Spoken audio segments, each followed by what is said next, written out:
Hello and welcome to another episode of the Fantasy Writers Toolshed, and Happy New Year 2021. Wasn't quite sure we'd see 2020 out, to be honest. Dragged, Good riddance. but yeah, good riddance to it. 2021 now, let's think forward. And first episode of the year, we've got quite a busy one, and we're doing quite a fun subject as well. We've just been having a chat before we started recording, and we were getting well into it. So it's all about weapons, armor, and ultimately there'll be a second part where we discuss how all this is used and applied in fantasy stories in our writing. So, JM, how did Christmas and New Year treat you? It was good. It was quiet. Being stuck at home.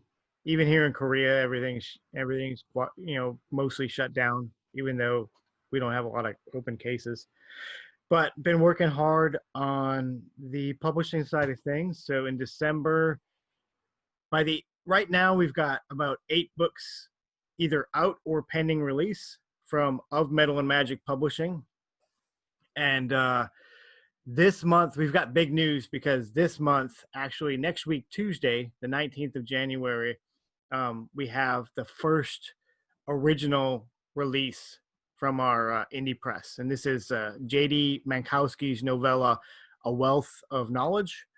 So this is completely new content that has never been seen anywhere. The only people that have read it are me and J.D.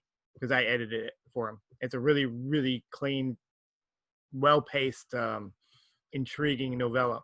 So that goes on sale on the 19th of January, this Tuesday. Hopefully you'll look into that. And then we've got a big year. 2021 is going to be a big year for us. We've got some momentum now. So my Of Metal and Magic core novel, Call of the Guardian, will be coming out in February, and it's available for pre-release on Amazon. And then your Of Metal and Magic core novel, Prize Lament, comes out in March.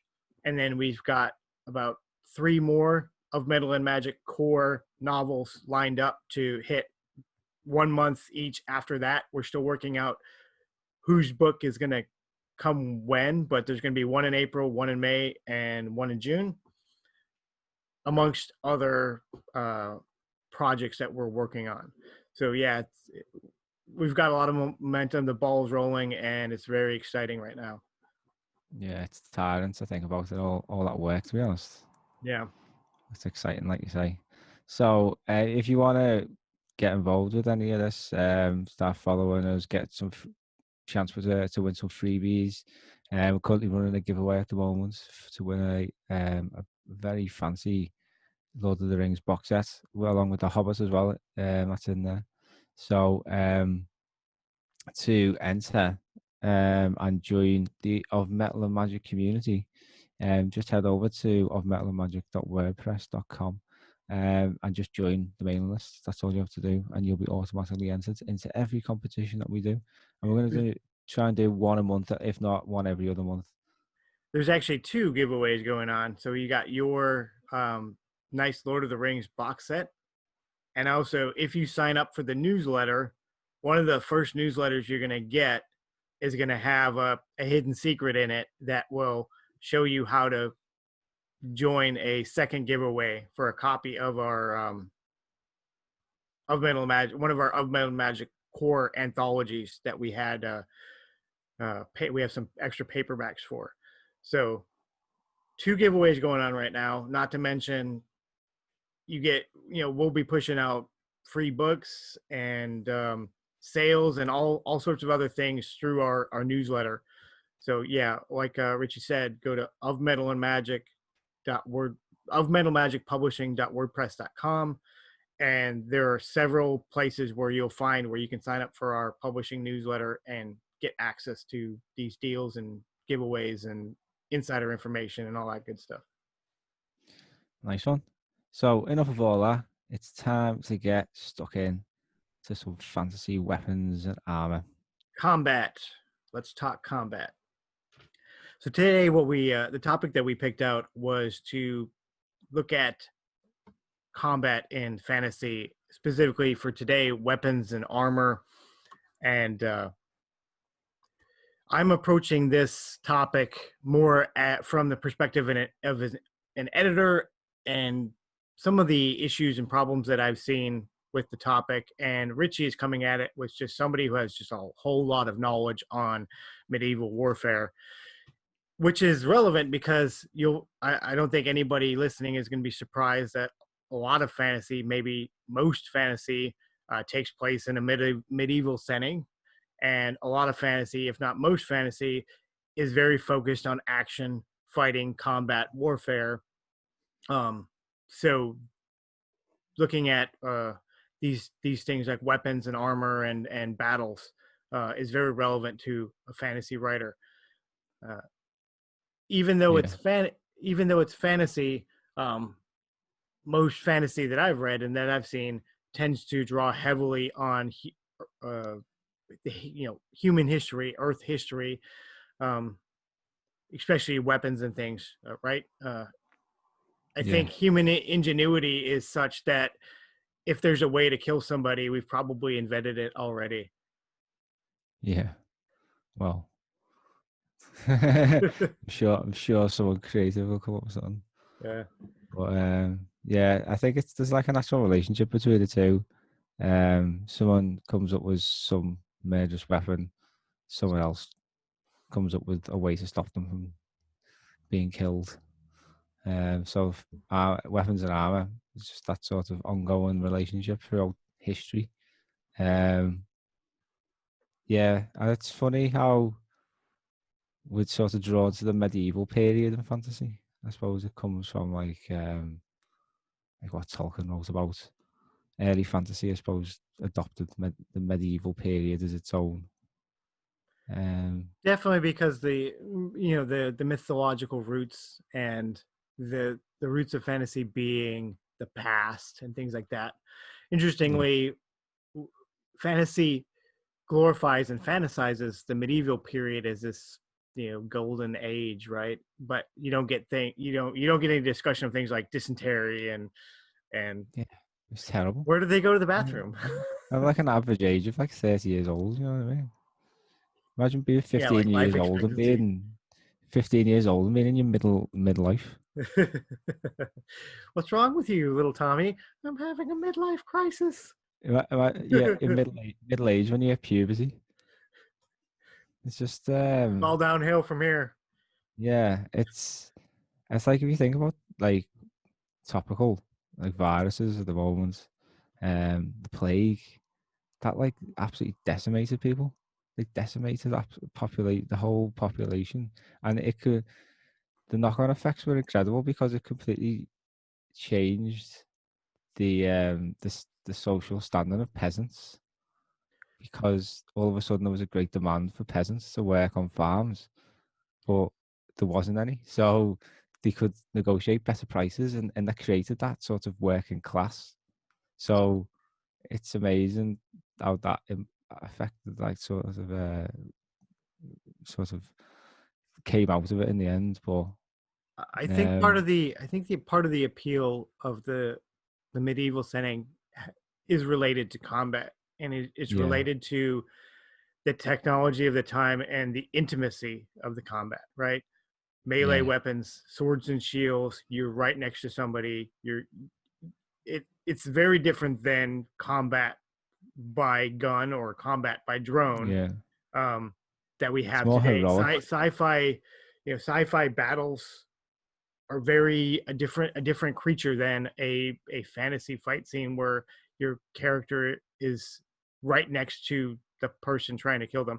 And that might be Yeah, why a lot of like 80s and 90s, like even today, action films always end with a fist fight, right?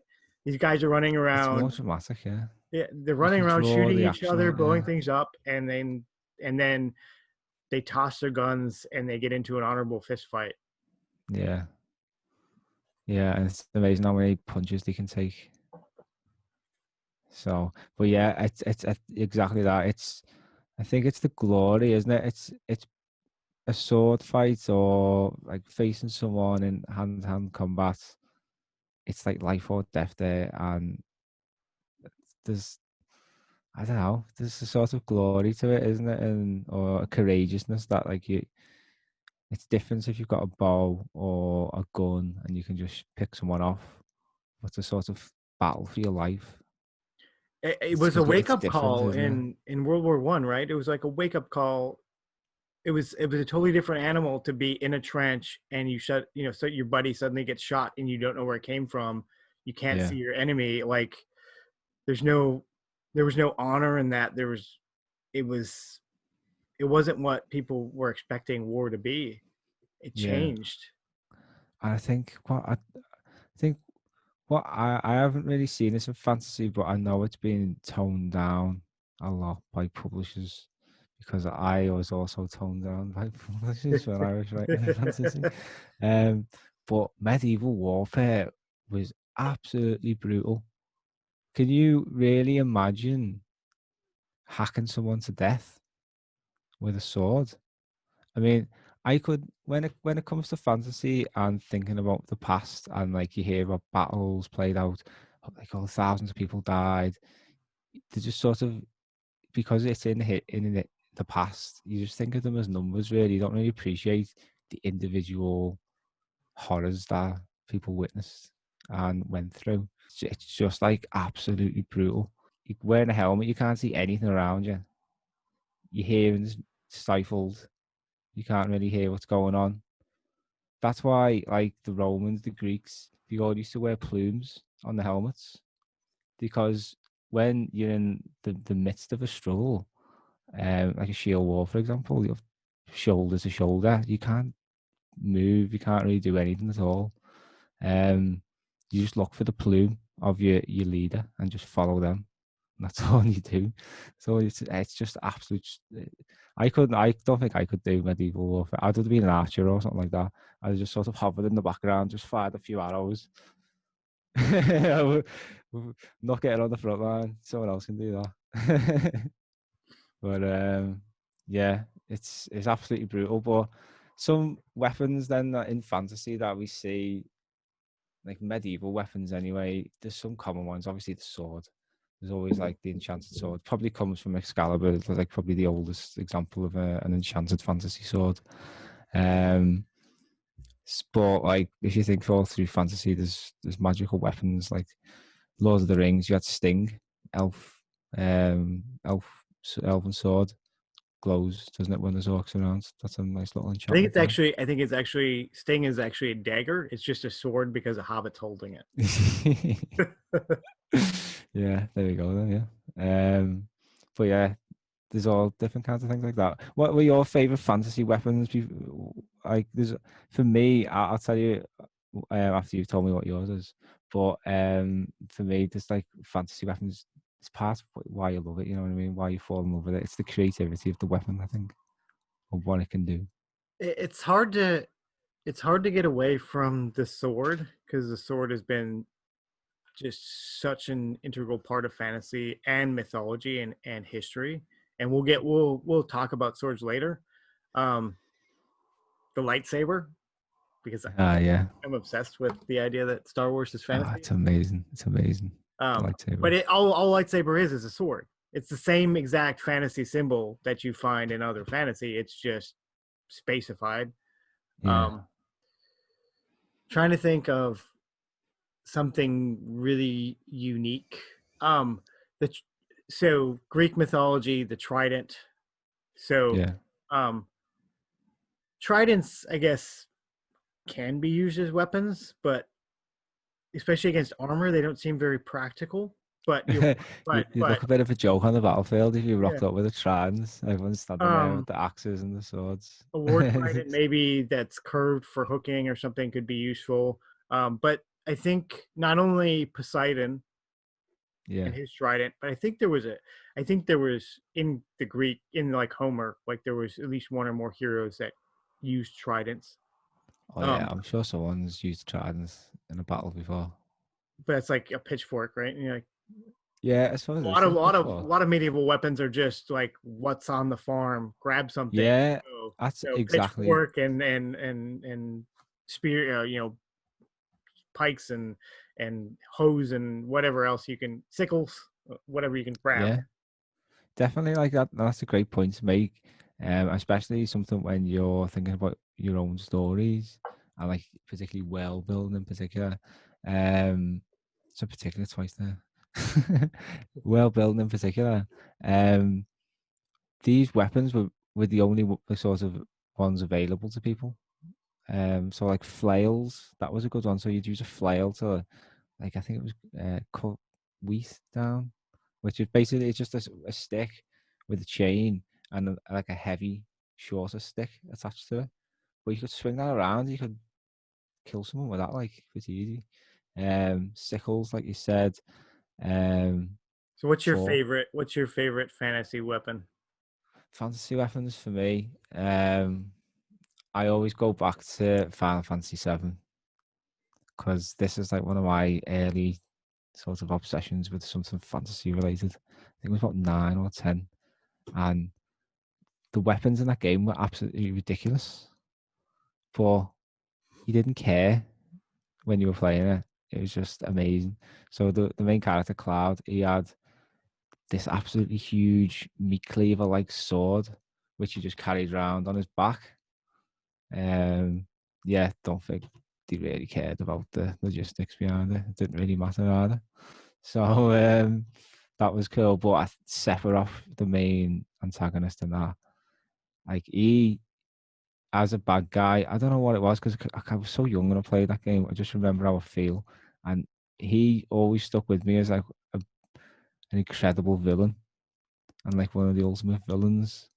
And his sword was just like this long katana type thing, but it was much more slender and more like a broadsword, like a curved broadsword, like a But something like yeah, that. It was much weird. much much longer than a great Yeah. in a regular Again, great. massively improbable. Really, I don't know. We could craft something like that, but yeah, it just stuck with me. Amazing. So that does set it up fantasy weapons apart. Like especially having enchantments as well.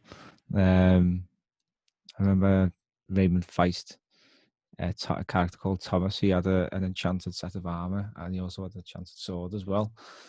And that sort of took him over completely, like, and he ended up becoming a different character. But yeah, it's brilliant. Like just Inheritance is a, not to get off topic, but inheritance is a good point as well, because in the medieval age, like most people didn't have money to just go. It's not like Dungeons and Dragons. Hey, you start with 50 gold pieces and buy yourself some gear. Like most people didn't have money to go buy out a new suit of armor or a new weapon. They were handed down in families. You see that in yeah, Mulan, the new Mulan film. She takes her father's armor and sword, and they're these very potent symbolic images of the family. yeah, that's cool. So moving on to the topic at hand. My intent with this topic is to come at it from an editor's point of view and look at some of the issues that I've seen with other writers. And it's important that when you're writing about real world historical weapons, that you understand what they are and what their uses were and what their capabilities are.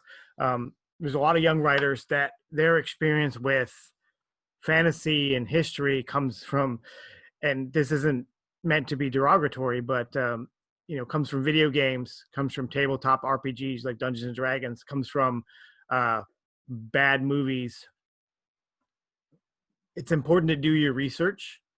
It's important to know the difference between different weapons and what they can actually do, what they were actually used for, to make your work seem a little bit more authentic. So the basic example that I can give you is the difference between a knife and a dagger. What do you think the difference between a knife and a dagger would be, Richie? Other than technically speaking, a dagger is a type of knife, but generally speaking, what would you say the difference between a knife and a dagger is? Say a dagger's a bit bigger than a knife. So a knife is a tool and a dagger is a weapon. So because they serve different uses, they're designed differently. Typically, a knife, like a hunting knife, is going to have an edge on one side and a rounded tip. They're used for slashing. They're used for cutting meat. A dagger is a self-defense weapon, uh, usually a secondary weapon, right? And a dagger is going to be typically edged on both sides with a point. Daggers are used for thrusting typically. So when an archer gets overrun, he needs something that he can quickly, get out of a bad situation with by jabbing somebody with a weapon. That's usually a dagger. So something like a dirk or a stiletto. It's going to be a dagger is typically slender, edged on both sides with a point for stabbing, whereas a knife is often broader, blunter, with a edge on one side and is used for slashing. So they're not really, the words aren't really interchangeable. They're used for different things. If you're talking about a combat weapon, you probably should be using the word dagger. If you're talking about a hunter who has a knife that they use for skinning animals and they just happen to use it in combat, then you want to use the word knife to convey that this isn't typically a weapon. So those are kind of the things that I think of when I'm editing a manuscript and looking at these sorts of things. What other types of weapons are there out there? I know you have a lot of knowledge on different types of weapons. Me personally, my favorite weapon is a bill hook. So the reason I would like a bill hook is it's essentially three weapons in one. So if anyone who doesn't know what a bill hook is, it's like a spear, but at the end, rather than just having a sort of a spearhead, it also has a sharp and short point, pointing out where in one direction, and then a sort of like a scimitar like blade on the other side. Um, some of them do tend to have more of a hook, and the reason for that is um, bill hooks were used like sort of on the front line instead of spears. So if you come up against a shield wall, one way to sort of knock them off balance, I suppose, is to hook onto the shields in the shield wall and pull them back. Or and benefit of this then, as soon as you pull someone back, you pull them forward off balance, and then you can thrust forward with the spike and getting them in the face. You know what I mean? So that would be very pleasant. So it just gives you. It's got so much versatility. It's light enough to use with a shield as well. So bill hooks were quite commonly used, but they're not seen very often in fantasy. Um, So that so that would we were talking before we started. That would fall into a category of something called pole. At least in American English, we call pole arms. yeah, it's like spears as well. Spears throughout history have been one of the most commonly used weapons just because they're easy to make. It's just a pole of wood with a spear head on top. It doesn't have to be, you could just use the wood, sharpen the wood. You could add some flint on there, iron, bronze, steel, whatever you want. But So you can still typically, kill. typically speaking, a spear. So if you just sharpen the end of a pole, then you're working with a pike. And if Yeah, you attach some sort of metal head or blade to the end, then you're dealing with a spear. yeah, there you go. So one of the most famous sort of tactical formations, I suppose, was the phalanx with the spear that was used by the ancient Greeks. And it was just basically like a big square hedgehog, and the spears that they used were incredibly long. Some of them like 9, 10 foot long. So it's just really difficult to get past the phalanx. Like it was just like a sort of spiky rock that you just couldn't break down. And part of the reason why they defeated the Persians, and the Persians massively outnumbered them. Really interesting, interesting battle. Good book as well. Christine Cameron, Killer of Men series. Check that out. It's fantastic. Um, Other weapons. Uh, Another Well, thing, sorry, before we go. jump to other weapons, another thing that a lot of people don't realize about spears is So your typical spear can be used like a pike just for thrusting, but there's a lot of ancient spears that have a larger blade with sharpened sides that actually can be used for slashing as well. So there's a spear is more than just a poking weapon, depending Yeah, on the shape of the blade. And other pole arms like halberds and whatnot can have different shaped blades, can have hooks that are all yeah, used for different things. yeah.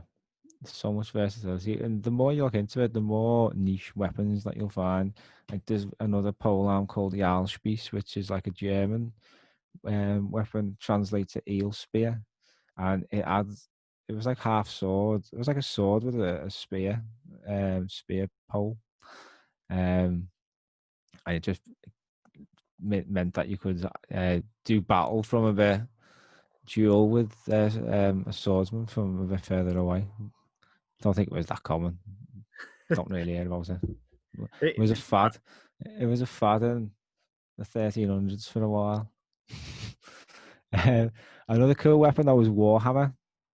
Again, it just comes from general tools that you find lying around the farm.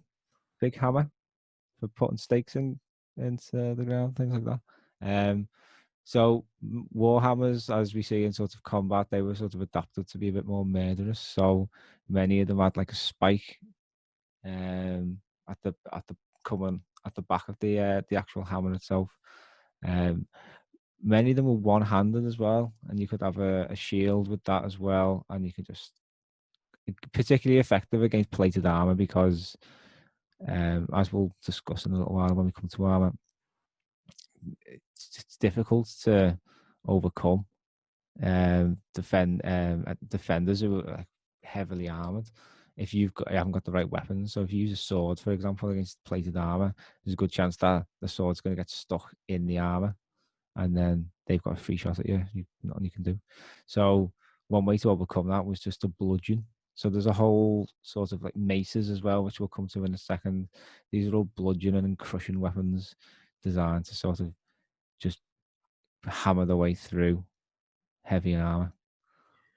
Another very common type of weapon that you find in fantasy are bows.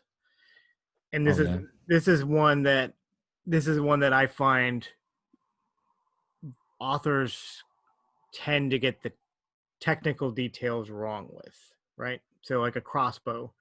Um, Playing a video game, you might be able to shoot a crossbow every 2 seconds. That's not how crossbows work. That's um, all this needs to be taken with a grain of salt. That in fantasy, you can come up with different ideas to make your weapons work differently.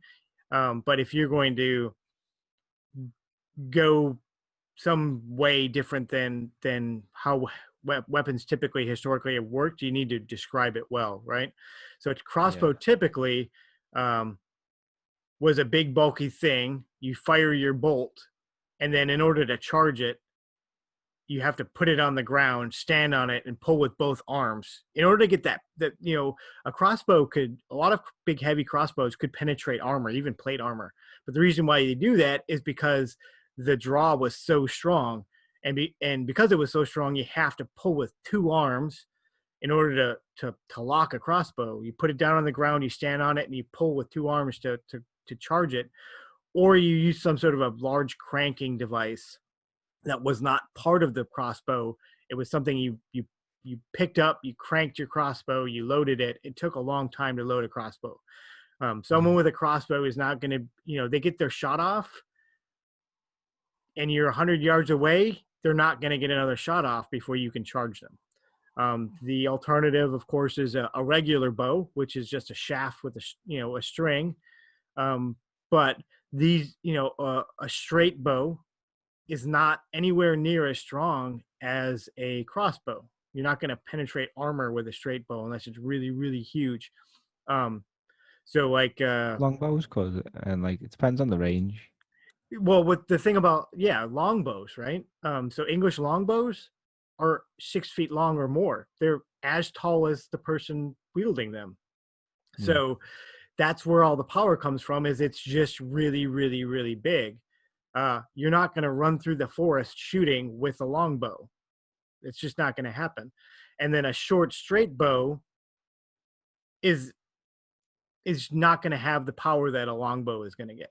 So you'll find historically short bows like those used by the Mongols and the other horse riding nomads of the steppes are recurve bows, compound recurve bows that use a horn that is glued to the wood and creates a opposite curve that you bend against when you string it. So it has twice the curve of a straight bow, and that's where all the power comes from that allowed those bows to do more damage. Of course you can be, follow the Tolkien route and be like, well, this is a elven made bow of elven wood and it's magical, and but you need to explain that. You can't just take for granted that someone with a straight short bow is going to be able to do a lot of damage. You've got to explain why, because typically that's not how bows work. Same thing with a crossbow. You could come up with some sort of a auto loading or auto cranking mechanism. You just gotta explain that it's there, because normally a crossbow can't fire quickly. Yeah, I mean, on the crossbow points, some armies actually pair the crossbowman up with a shield. Someone just carried a shield around, and they'd set the shield up in front of the crossbowman while the crossbowman reloaded. So JM mentioned a few like used to crank them. There was a few terms for this. So rack and pinion was one. So this would be like a crank that sat on top of the crossbow, and then another one was a windlass cranking crossbow, which was at the back of the crossbow, and you just like keep it on the sort of facing the ground with a like a stand, something that you'd stand on, and then just winch it back, the string back. But like bows in particular, I've done a bit of archery last year. The year before now. It's all becoming a blur last year. And I learned so much actually trying it myself. So I think something I always used to write quivers kept on your back. That doesn't work really in a practical sense. The best place to put them and most practical is on your hip, but don't have them pointing backwards because there's a chance they can fall out. So have them pointing forwards, and then they're not going to fall out, and they're there, ready for you to grab. That's a nice little thing I learned. Another little thing as well, when you loose the string, the string snaps forward and strikes your forearm, so it can cut your forearm and like bruise.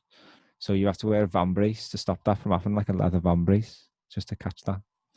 And gloves as well. If you've got to wear like a leather gloves, otherwise the string can snap back and cut your fingers. Little things like that, you know what I mean? When you're writing your stories, they can make the difference because it shows that you know what you're talking about, and you can properly get into the character's mind and their experience and convey that to the reader. And the better you can do that, the better your story is going to be. It's I mean, it's all just doing your research, like doing your research, understanding if you want, I think my hero should have this type of weapon, or this character should have this type of weapon. You do a little research, figure out where they come from, what they're used for. Another example of a myth that's out there is the rapier. This is something that I had understood for a while, that rapiers were used to penetrate armor. It's a myth. The rapiers actually appeared historically after the emergence of guns, and after the use of heavy plate armor started going away because of the use of guns. So rapiers arrive when people are not using armor because they're stabby weapons, and you can wield them. They give you range, and they became a symbol of gentleman status and aristocracy, and nothing at all to do with penetrating armor. And you can Google it and you can do your research and you can find out things like that. So there's a lot of misconceptions out there based off of film and video games and just general uh, chit chatter on the internet. So just do your research and uh, it'll make your work a little bit more authentic. Yeah, most But definitely. before we move on to armor, obviously we need to talk about it. What's the obsession with swords in fantasy? I don't know. I think, like you say, it just seems to be. It's a heroic weapon, a sword, isn't it? Like if you think of Aragorn in Lord of the Rings, like fighting off all the Uruk-hai in at the end of the first film, that's so heroic. It's just like when it's Star Wars as well. You love Star Wars. Like watching like lightsaber fights is pretty cool. It's really gets you going. You know what I mean? There's a lot. It's life or death. You're watching people fight life or death. There's something quite engaging about that, and I think that's why people like it. I think, I mean, we bar a lot of what we do in fantasy is because of what Tolkien did, I think. And Tolkien adopts the sword because the sword was a historical symbol, right? Um, his, Historically speaking, swords have been around for a long time, and the reason why they're so important is um, there's several reasons. One is they are very hard to make compared to other types of weapons. So they were in the early Metal Ages. So like you're talking like Copper and Bronze Ages, swords were symbols of the highest class rank, right? Only the chiefs had swords because they were hard to make. The other thing about a sword is it's a combat weapon. It is not a tool. There's no other use of a sword other than killing people. So it is a symbol of that kind of martial authority that the chief takes with him. You can't say the same thing for like a spear. A spear can be a hunting tool. A knife can be a utilitarian tool. A hammer can be used by a blacksmith. All these other weapons that we use are derived from tools. So a sword is exclusively a combat weapon, which builds on that idea of status and who's wielding the sword. So throughout history, we've seen swords as, you know, culturally swords have been these symbols of authority and power and war fighting ability. And Tolkien picked that up and created um, his elven swords and created Aragon's sword that Narsil, that gets reforged and all that kind of thing. It's all drawn from the same history. That's why we like swords so much. But I think modern fantasy maybe is a bit too attached to that heritage, and it'd be nice to see some different. I do it myself. My hero has a sword in one of my books, and magical sword, of course. But I think it would be interesting to see a more variety of weapons in fantasy getting their 15 minutes of fame. Yeah, I don't tend to use swords. I go for more for spears. Use bill hooks in this one.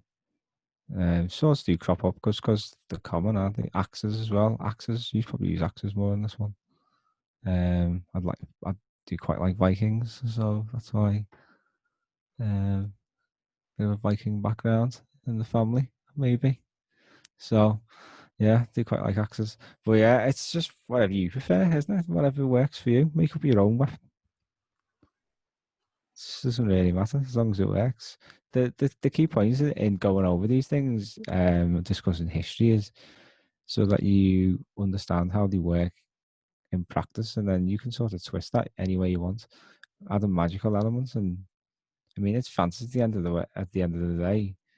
If anyone questions you use of weapons, just you can just turn around and say it's a fantasy. You don't have to explain. Just needs to be a little bit logical. But other Yeah. than that, yeah. One thing I wanted to mention just before we moved on from weapons was shields, because technically shield is a weapon.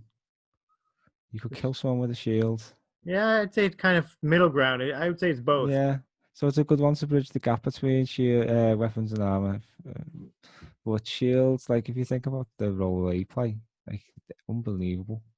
Most of them are just made from wood, just defending you against all kinds of murderous blades, and wrapped in hides like just wet animal hides. That's what it was. Wrapped, they were often wrapped around like, and there's all different shapes, round shields, more rectangular shields. The Romans used them.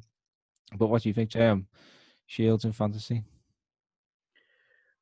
If you're Yeah, I mean, if you're fighting in if you've got people fighting in melee, I mean, why wouldn't they have shields? It's weird. It's weird to see the battles where you have a hero with a one-handed sword, and then that's all they're using, and they're just kind of using it one-handed, and their other hand is just like hanging out, not doing anything. Why Yeah, wouldn't you have a shield or a buckler or some sort of use for that other arm? yeah. But they wear heavy shields, so I mean, you do have to hold on to that a lot. I mean, the ancient Greeks, I mentioned the phalanx before, it was all based on the spear and the shield wall just locked in. Vikings, shield wall. It's an effective tool. If you just build like the Roman hedgehog, it's just all built with shields. And from a defensive perspective, especially if you're coming up against archers, if you just get into hedgehog formation, which is basically like a shield, a shell made of shields, there's a good chance that you're all going to survive, and you can move. You can move closer to attack. You can flee if you need to. Shields are really, really important, and I don't really think they do get used enough in fantasy. I think the last time I came across it, and it was done quite well, Nicholas Eames' book Kings of the Wild, and that's all based on different characters who each have a particular weapon. So a shield is one for one character. I can't remember what it was, a while ago since I read it now. And sword another axe. And it's actually it's quite cool what he's done because he's based them all on like rock bands. So each weapon represents an instrument in the band. So the shield is the bass guitar, I believe. Um, I did not know so that about that book. yeah, it's really cool. So it's like if you've never heard of it, it's called Kings of the Wild, and they Kings of the Wild were like a band of mercenaries, but they're treated like rock stars. So like the bands are actually like meant like modeled on bands as we idolize in real life, with like bands of mercenaries, but they're like sort of all retired now, and they were like the best band of mercenaries ever, the Kings of the Wild, and they get the band back together for one last gig, I think. Yeah, I think it's inspired me a lot with my writing. It's not to take it so seriously, and there are parts in your stories. You're talking about death and things like that, killing people, and there are times that you can make it funny. There's not have to be doom and gloom. And As we move into talking about armor, we can talk about compositions, right? So you can have shields can be made. So shields and armor, like you have different materials you can make them from: wood, leather, hide, and metal. And really, I mean, those serve different things, right? For a shield, a wood shield is just easy to build. It's not going to last too long getting beat upon. Leather, leather armor is more about deflecting blows than absorbing blows or blocking, piercing strikes, right? uh if you're wearing slick leather, it just keeps like a bladed weapon from being able to bite in and get a bite. It just slips off. Is more what leather is typically used for. And then metal, especially like plate armor, is supposed to just absorb that blow, or at least uh keep it from penetrating. What do you think, Richie? What are the different types of armor that you think about, and their role kind of in fantasy? yeah, I always naturally when I think medieval times just go to the knight. It's the knight is almost synonymous with the medieval period, and it all came about. I love how the sort of plated armor thing came about because it's it's coming up with ways to not die essentially, getting killed by all these nasty blades.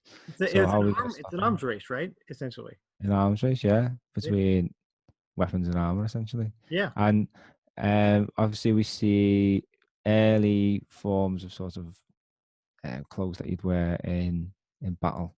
You just have tunics, things like that, furs. Then you get leather. Then you start to see experiments with chainmail and maybe plates of armor, but very small plates of armor that were sewn into leather pieces of armor, just to create like scale effect. Which scaled armor would be quite good for deflecting blows. Um, but yeah, just about chainmail as well. One of the benefits of chainmail is that it was quite easy to make, and it was readily available to a lot of people, and it fit a lot of people as well. Like Plated Army had to measure people up, so it had to be made to measure. Chainmail, you could just stick a shirt on somebody, and there was a bit of give to it, so it might fit, it might not, but it'd work. That's the main thing. So it was flexible and it was lightweight. So particularly down the line, you'd often see people wearing combinations of different armor. So gambesons, which were like padded tunics, which were good for sort of blunt weapons like maces and things like that. Then you'd wear like a coat of chainmail over that, and then people might even wear plated armor on top. You just giving yourself as much coverage as possible, which is the ultimate end game, I suppose, when it was trying to stay alive on the battlefield. Um, And then there's other combinations just within the external suit, right? So if you can't get a full suit of plate mail, then you might have a breastplate and then chain mail for the arms and legs, or you might have a breastplate and plate for the main body of your legs and your arms, and then chainmail covering the flexible points or the leftovers, right? Most definitely, yeah. And another common one you see is sort of over the head, going down to the shoulders. So like a coif. And that would be quite good. We were talking about before, if you got a plated armor on, there's the weak spot at the neck. So a bit of chainmail there to cover that weak spot is going to help massively. It's late, sort of towards the end of the medieval period that you start to see plated armor, like the sort of walking tanks of knights. And the reason why it looks so clunky and rigid is because you're trying to cover any sort of gap that a blade could get through. So, as if you had a sword, for example, we mentioned this earlier, coming up against someone completely clad in head to toe in armor, plated armor, how are you going to kill them?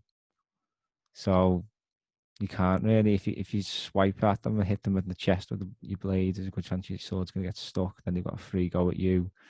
Um, the only really way you could do any damage would be to um, look for the weak points. So the joints were the weak points, because there was always there was never going to be able to cover every point. So behind the knees, that's quite a good one. Always less defended. The Armpit. neck, armpit, neck.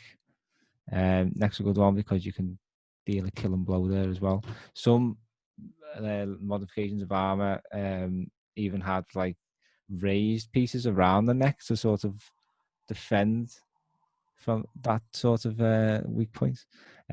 My favorite one, my go-to one in my story is when I like to introduce a bit of drama, is the groin, because that was always undefended for some reason. So little dagger in the groin, that's always a good one to put in. So yeah, it was that's what it was like, and it was really difficult to be a knight, I'd say, because you had to wear this visor. You couldn't really see what was going on, couldn't really hear what was going on, but no one The could really. alternative to sticking a blade in a joint somewhere is just to take a heavy hammer and to dent Yeah, the armor and cause damage cave that in. way. Yes, You cave in their chest plate, you're going to cave in their chest.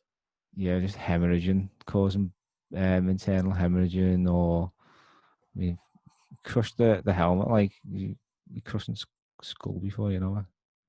So it was nasty business. But plated armor, yeah, definitely. And if you think about specific types of armor, it's well worth going and having a research of like the anatomy of armor. I mean, I've got guides on my website, which we'll put the link to. We've got guides to archery, weapons, and armor. So one of my favorite pieces of armor, anyway, is the helmet, because there's so many cool variations of helmets.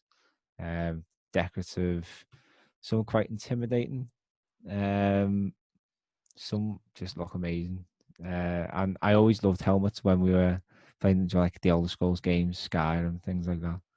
Um, but yeah, what do you think It's about probably helmets? one of the most kind of s- iconic and uh, expressive piece of the full suit of armor, right? That's where a Yeah, lot of the artistic expression and creativity of the designer will come out, is in the helmet, in the design of the helmet.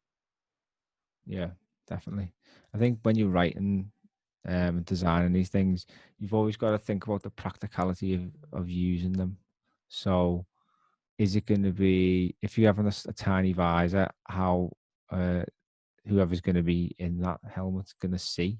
How are they going to communicate and get around the battlefield? There's always going to be impacts, like sort of consequences to your designs, and it's always good to weigh up the sort of pros and cons of different designs and introduce them. So if there's limitations to what you've created, include that in your story, because that adds conflict and a sense of drama. It builds tension. Like if the reader knows that there's a flaw in a piece of armor, then that's playing on the back of their minds, that they know there's that weak point. So there's a chance that they could get hurt. Characters could get hurt. So yeah, little things like that, really good to do. Moving on to our last little topic for today, we've talked about weapons, we've talked about armor, and typically what we're talking about is something made from metal, right? So, um, some things to keep in mind when you're talking about weapons and armor and metal is there's different types of metal. So, depending on the period that your story takes place, um, earliest metal weapons were made out of copper, and then they started. Uh, we developed alloys such as bronze, and then you moved into iron, and then finally steel. And the type of metal, plays an important role because copper is copper is light, but it's weak. Iron is stronger, but it's very heavy. Steel is the sweet spot where you're lighter, but you've got a lot more um, strength because of steel is a carbonized alloy of iron, and also with the technology of forging, especially when you get to steel. So like copper and bronze, usually the forging was just pour the molten the low melting temperature of those metals meant you could just pour it into a mold.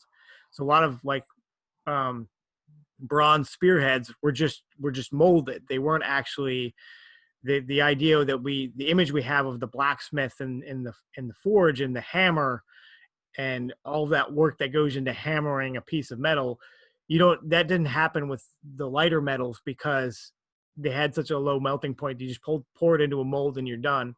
Whereas when you get to iron and steel, you actually had to have somebody spending spending a lot of time and energy um, pounding that metal into shape, just because you couldn't get it to a temperature where it melted down purely. You could get it red hot, but you couldn't melt it into a liquid that you could pour into a mold. And then that brought around different technologies in forging, like the carbon alloys that created steel, and layering. So when you take a piece of steel and for example, you fold it, such as in the Japanese tradition, you fold it into you create multiple layers, and the more layers you have, the stronger that piece of metal is going to be.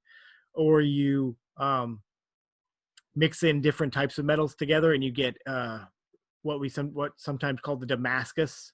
That blend of different metals and different alloys creates a greater strength than you would have from a single piece of solid steel. And a lot of this I've learned from a show called Forged in Fire. Have you ever seen that show, Richie? No, I've never seen it. So it's the only good reality TV show. It's basically a reality competition show where four blacksmiths compete in making knives and weapons. And I used to watch this show a lot on the History Channel.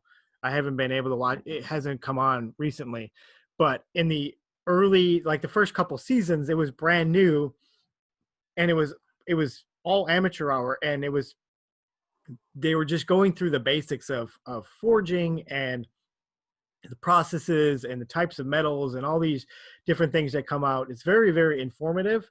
But then the other good thing that you can learn a lot by watching Forged in Fire is that every single episode, the final competition between the last two contestants, they have to recreate an actual historical weapon, something that was real. That's it. They go to a museum and they find something and they'd be like, okay, this was this weird hooked sword from a African tribe, and you're gonna make it now, and you're gonna forge it, and then they test these weapons. So Let's go. you get a certified weapon master who takes up these weird looking medieval weapons, and he shows you how they would actually he attacks a ballistic dummy. So he fights with a humanoid figure and shows you exactly how these weapons would be used. So if you want to learn about interesting medieval weapons and how they are actually used and how they're created, it's a really good resource watching Forge and Fire. Sounds awesome, man. So I think that's a good place to finish there. We've covered weapons, we've covered armor, we've covered a lot of ground, I think. Giving you lots of ideas of how to kill people in your stories, which is a little bit murderous. But hope you found it useful anyway. So next time we're gonna talk more about how as writers we can include these details in our stories. So there's lots of different ways we could do that. So battle scenes, big one, any kind of conflict scenes. It's always important to know how weapons work in practice, and particularly when we're talking about castles, like fortifications, sieges, how the sort of practicalities they work in practice. I think looking at the next episode, what I'll talk about is writing those immediate small scale fight scenes, and talk about things like pacing and how you can use sentence structure to create flow and pacing and timing. And I think you'll have a lot more to say on the larger scale battles and things like sieges and castle warfare and all that kind of thing. And then hopefully we put that all together into a good package. And then, of course, as we said at the top of the hour going on now, if you want to sign up for our newsletter and be eligible for multiple giveaways and all sorts of free goodies, just visit our website. That's of metal and magic publishing.wordpress.com. Sign up for our newsletter. We've got 2 giveaways that are we're gonna call them next month, and a bunch of other release news, sales, all sorts of things. So follow us and for the most recent updates. Yeah. Thanks very much for listening, everyone. It's been good to kick off the new year with a bit of fantasy. We look forward to the next episode. As always, if you enjoyed this, please follow, please subscribe. If you've got any questions, drop us an email, any comments at all, get in touch with us. We'd love to hear from you. And if there's anything you want us to cover, just let us know and we'll do our best to include it. So until next time, thanks very much. Yep. Take care, everybody.